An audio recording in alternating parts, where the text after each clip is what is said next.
Point சொல்லி 6th offline class வந்திருக்கீங்க. இதோட ரிவ்யூ சொல்லுங்க ப்ரோ. வேற லெவல் ஒர்க் பண்ணிட்டாரு, சான்ஸே இல்ல.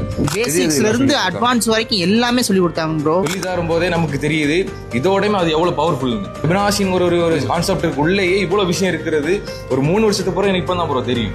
12 மணி 1 மணி 2 மணி இன்னும் 3 மணி வரைக்கும் நான் லவுட் கேட்டிருக்கேன் அவர்கிட்ட. உங்களுடைய ப்ராஃபிட் அண்ட் லாஸ் காமிச்சாங்க, பாட்டோடைய ப்ராஃபிட் அண்ட் லாஸ் காமிச்சாங்க எல்லாத்தையுமே காமிச்சாங்க. ஒரு ஃபண்டட் அக்கௌண்ட் கிளியர் பண்ணது காமிச்சாங்க எல்லாத்தையும் காமிச்சாங்க. எல்லாமே ப்ரூஃப் வர எல்லாத்தையும் காமிச்சிட்டாங்க. வேற லெவல் பண்ணிட்டாங்க ப்ரோ. இதுக்கு முன்னாடி நான் 2-3 கிளாஸஸ் போயிருக்கேன். ஸோ ஆஃப்லைனும் சரி ஆன்லைனும் சரி யாருமே இந்த அளவுக்கு பார்த்துக்கிட்ட தான் நான் பார்த்ததில்ல. ஆக்சுவலி வரும்போது எனக்கே ஒரு டவுட் இருந்தது, ஓப்பனாக சொல்கிறேன். எல்லாத்துக்குமே அந்த டவுட் இருக்கும்.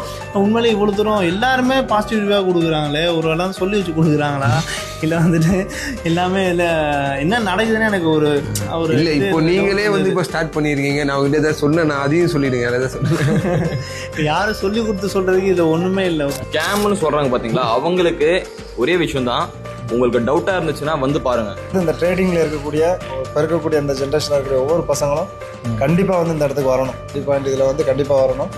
அவங்க 2வது ட்ரேட் எடுத்துகிட்டு போகிறாங்களோ இல்லையா, ஆனால் இந்த விஷயத்தங்களாம் கற்றுக்கிட்டு அவங்க இருந்தாங்கன்னா ரொம்ப ஸ்ட்ராங்காக ஆயிடுவாங்க. ஏன்னா என்னெல்லாம் செய்யக்கூடாதுங்கிறத சொல்லியிருக்காரு. என்னெல்லாம் செய்யணும்னு சொல்கிறது ஒரு ஸ்ட்ராட்டஜினா, எதெல்லாம் செய்யக்கூடாதுங்கிறத வந்து விக்கி ப்ரோ வந்து அருமையாக வந்து டீச் பண்ணியிருக்காப்புல.